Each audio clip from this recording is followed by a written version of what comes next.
Hello, and welcome back. I'm Lemon, and I'm making Patch Quest, the only roguelike Metroidvania fusion where you can mount and ride all of the monsters in the game. Patch Quest actually launched on Steam earlier this month as an early access, and you can check out this video to learn more. It launched with 32 different mountable monsters and 6 of the 12 planned zones. And I'm now switching gears to focus on early access update number 1, the Jurassic update, which is going to add 2 more zones to the world map in the northeast corner, over here. The fossil zone is home to many plants and monsters from a bygone era. And the volcanic zone is brimming with hellfire and explosions and all things hostile to human life. Both of these zones did exist in a previous version of Patch Quest, but there's a whole bunch of work to do before they are Steam ready. And the first step was to create some new monsters to populate these new zones. It's only been a couple of weeks since launch, but I've managed to design 5 new mountable monsters. Gelatops is a sweet and sticky dessert-type monster. At first glance, they appear to be dinosaurs, but if we look inside of one, we will find they're actually more than 60% mochi. And this allows them to stretch and squash their bodies as needed. Their defense skill, Gumball, lets them roll around and absorb any shots they touch, and then they can launch all of those shots back in the form of mini Gumballs. Elite Gelatops can even split in half, and then split in half again. This allows them to fill up a room with clones very quickly, but every time they split, they do get a little bit smaller and weaker. Why do Gelatops prefer taking the shape of a dinosaur? It's probably to help them look more tough. Grrr. Steagull is a cheeky little fella. These highly inquisitive birds love to play with toys, especially the toys that they don't own. Their pilfer skill allows them to swoop forwards and smack into explorers. If this move connects, the Steagull will nick one of your ammo fruits and then begin shooting it back at you. They can even use your charge blast. But 2 can play at that game. While you are riding a Steagull, you can pilfer the attack skills of other monsters, which means that Steagull can use almost every skill in the game if it gets the chance. Unlike most varieties of ant, Antillery is a lone soldier. The fossil zone is full of tar pools, and Antillery can slurp that tar up and store it in a special sack for later use. Their defense skill, Inhale, can also slurp up hostile shots to heal damage and reduce cooldowns. And their Mortar ability is the first attack skill to leave a terrain puddle on the floor. It's also the first skill to inflict the Tari ailment. This ailment does nothing when you're first afflicted. However, the next time you take damage, the tar will ignite and deal a whole bunch of extra damage before disappearing, so it's very dangerous. Elite Antillery are often followed by a trail of termites. Now, these critters are not actually from the same species, they're just using the Antillery as a shield. Saberfloof has the thickest, fluffiest coat of all monsters. These coats can store up static electricity as the monster moves, and this helps energize the monster so that it can quickly dash around when it's under threat. Their large and powerful front teeth can be used like a sword, slashing their prey in a powerful strike. Nobody is quite sure what they evolved from, but their skeletons do bear a strong resemblance to the extinct giant squirrel. Last, but certainly not least, Snapalm can create highly volatile slime, laced with gasoline fuel. This slime can be laid in trails as it slides around.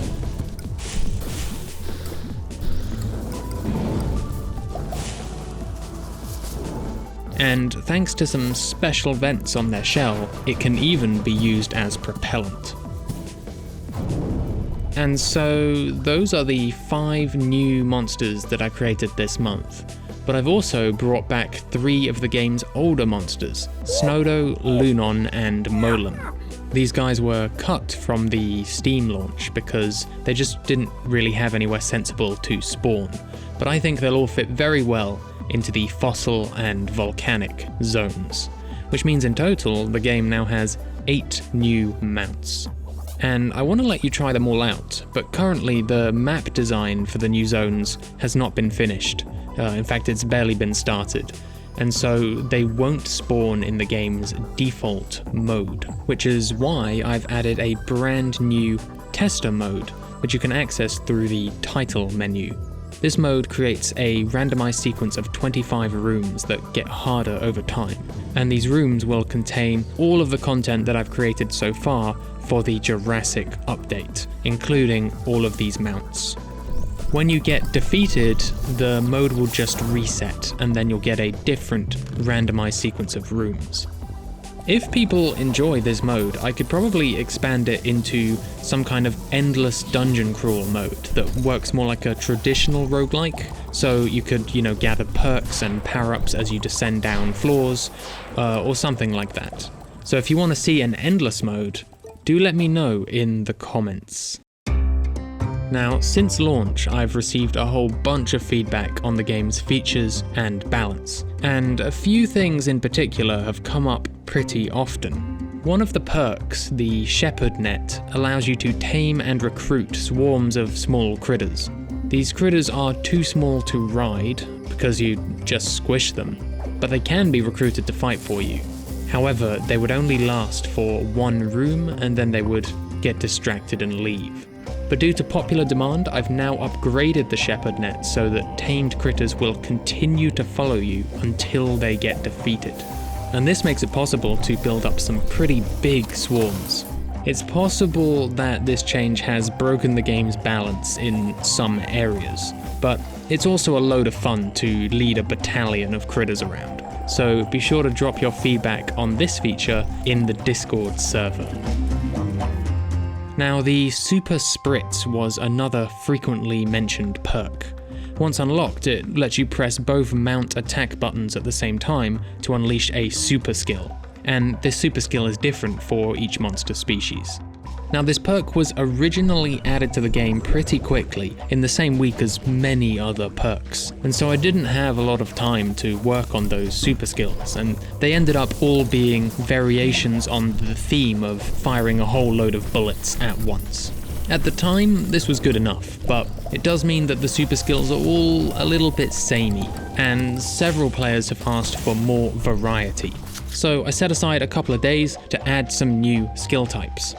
Poislug can now release mini slug critters that will then grow into allied Poislug monsters if they last long enough.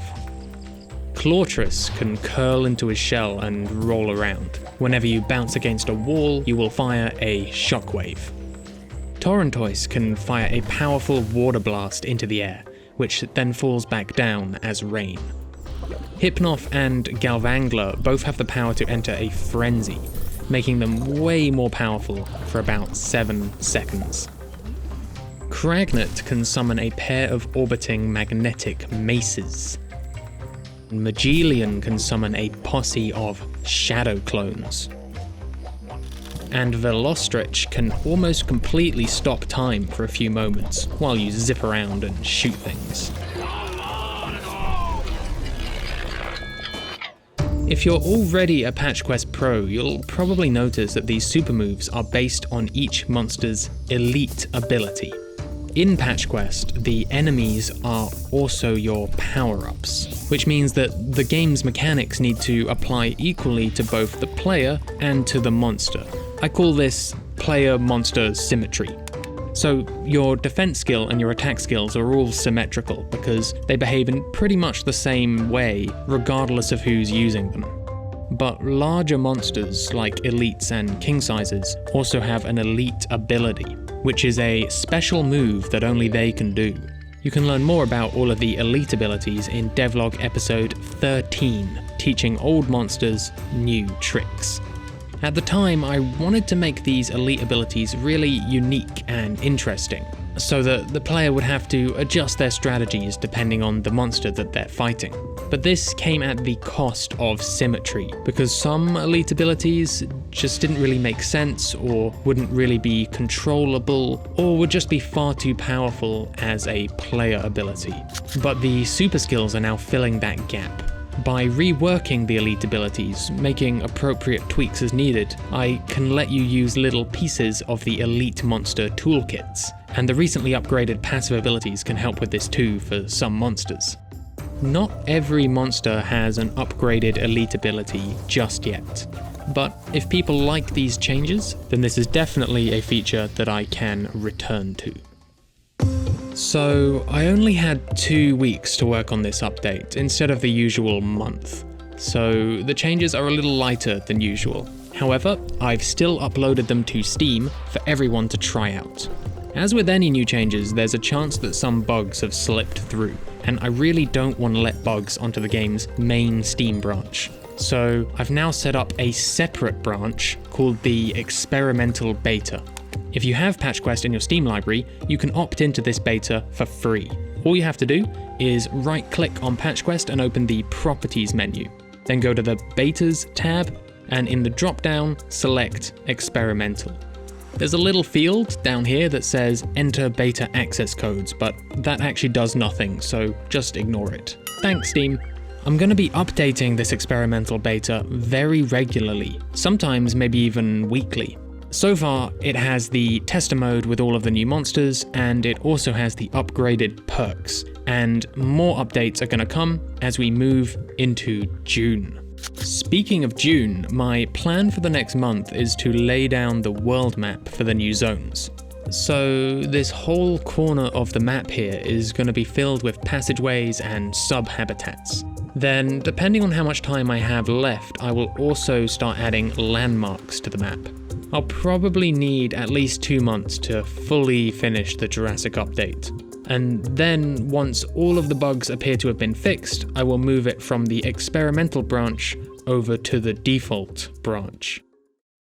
In the meantime, you can follow daily development news over at the PatchQuest Discord server.